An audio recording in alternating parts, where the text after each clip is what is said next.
12/26/19. Little Women: Poetry, Popularity, and Commerce. A character in Greta Gerwig's new movie adaptation of Little Women says that Shakespeare is our greatest writer because his poetry was delivered in popular works. The character is wrong.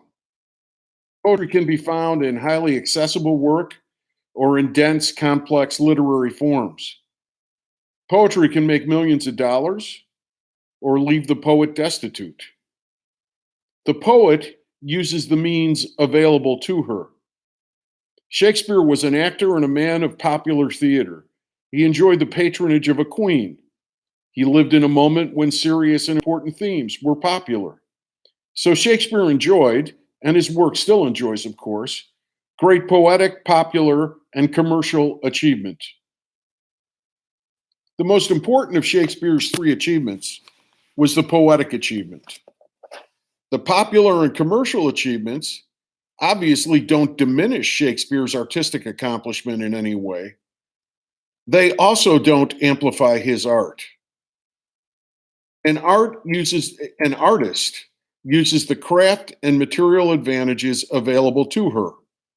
I recently wrote a passage comparing The Marvelous Mrs. Maisel, Moby Dick, The Rick Blog, the Elizabeth Warren campaign, and the new movie Bombshell. All are works of art, with the exception of Bombshell, which is a work of commerce devoid of poetry. Here's that passage. I will point out that we also need art and not show business. We need reality, not escape. We need consideration of the interconnected world, not just our own problems, even if they are quite serious and real. I favor Elizabeth Warren in the Democratic presidential primary because her specific plans reflect a coherent and accurate vision of what is currently happening in the world.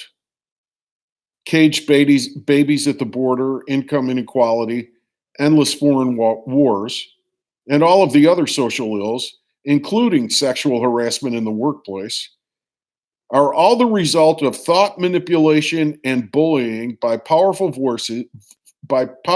forces who want to deny us freedom so that they can subjugate us and control our lives. Warren uses every crime against us in two ways. She addresses it specifically and points to it as a metaphor with the big picture. That's what art should do. The symbol of the great white whale in Moby Dick ultimately points to something beyond words. The world is demanding that we consider the nature of existence. Can salesmen convince us to surrender our power of self-determination? Can bosses degrade and bully us in order to exploit our very lives as raw material for their profit? Can we survive without solidarity? Can we survive without seeing ourselves in the suffering of a refugee baby in a concentration camp? Can we work for the men and women who want to destroy us and call it making a living?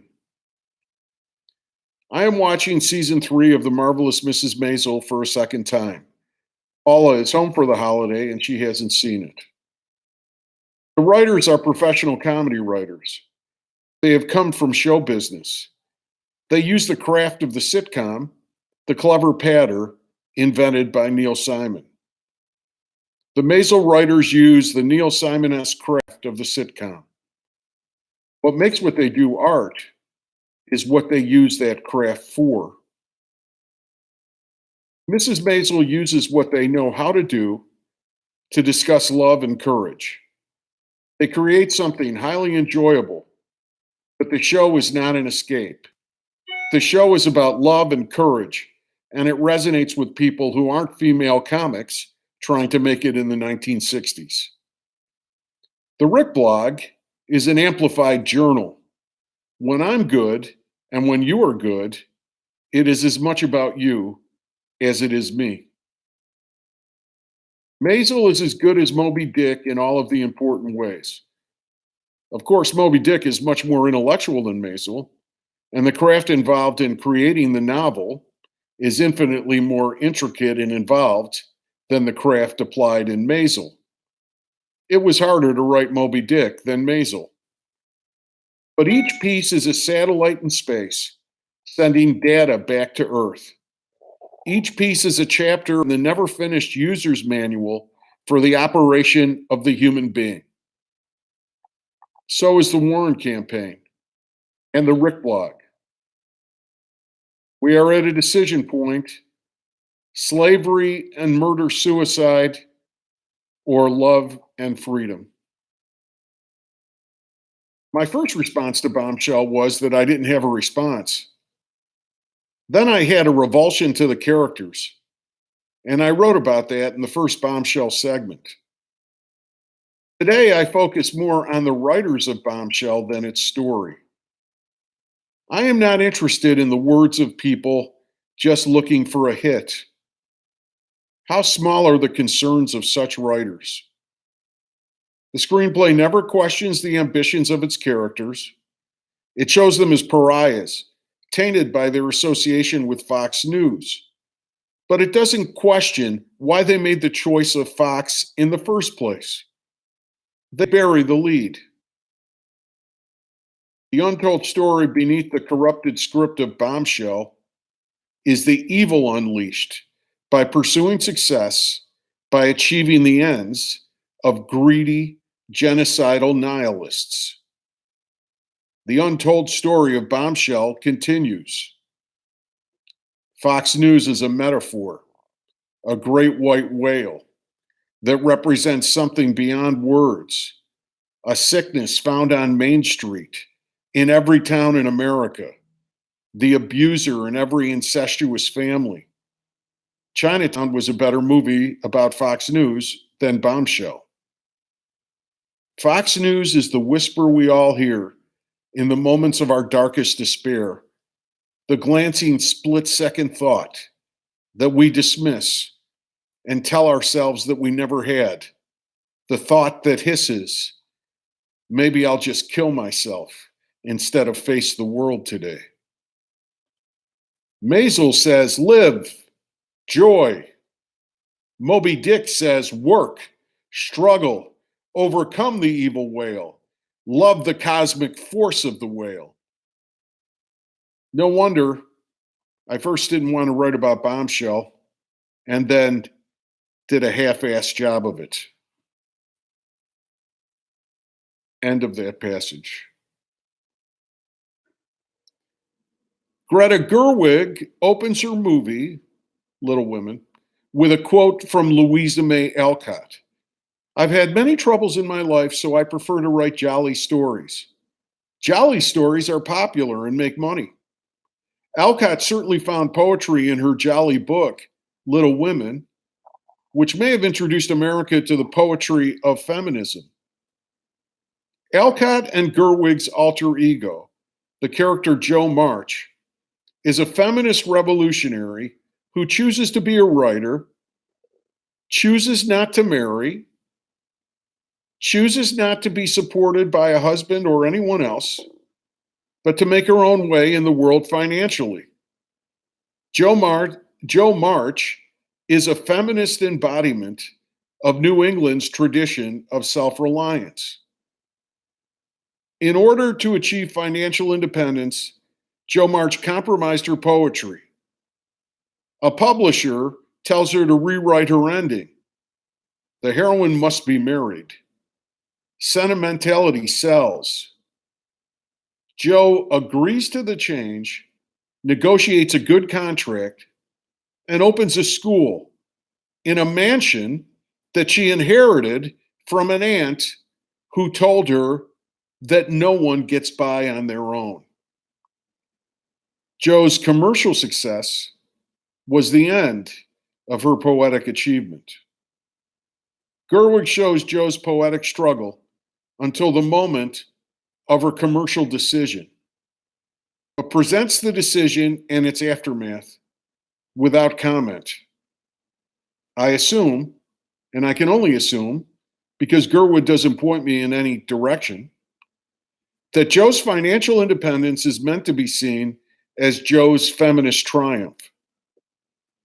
My values are not the same as those of Jo March. I think an artist, a poet, wants as much money and popularity as he or she can get, but he or she would never change a word or brushstroke to get it. Shakespeare, or Amy Sherman Palladino of Maisel, got material rewards for their poetry without compromising poetic truth. And as I mentioned before in past segments, Van Gogh's great art made no money in his lifetime and he was a social outcast. Later generations appreciated his work's value. My recent Rick Blog segment, An Artist's Prayer, makes the point that the financial success and popularity of an artist is the responsibility of his or her audience, not the artist. Shakespeare's audience at the Globe Theater applauded his insight. Romeo and Juliet don't get married at the end of the play, and the audience loved it, and loves it. The audience has the responsibility to care about the truth and to care about the divine, unseen aspect of living. Mrs. Maisel is about characters striving to live in truth, guided by mystical forces. Barack Obama recently said that the world would be better off with women leaders. He said the men have screwed everything up. I quite agree, but I believe in what Gloria Steinem called prophetic feminism. I have no belief in a feminism where women participate in the materialism and competition that men have cursed us with. Greta Gerwig's Little Women ends with Jo March doing what a man, her publisher, tells her to do. Jo March succeeds in a man's world and abandons her poetry. She indulges the sentimentality of her young woman readers and denies them their liberation. And so has Greta Gerwig. Václav Havel wrote Living in Truth while living as a political prisoner in a Czech prison. His uncompromising truth led his people to freedom, and the playwright was then recognized as an important artist and as a world leader. The artist is sometimes greeted by the cheers of an adoring public and sometimes condemned to solitary obscurity and personal deprivation. Neither circumstance affects the artist's work. How the artist is personally treated is the public's responsibility.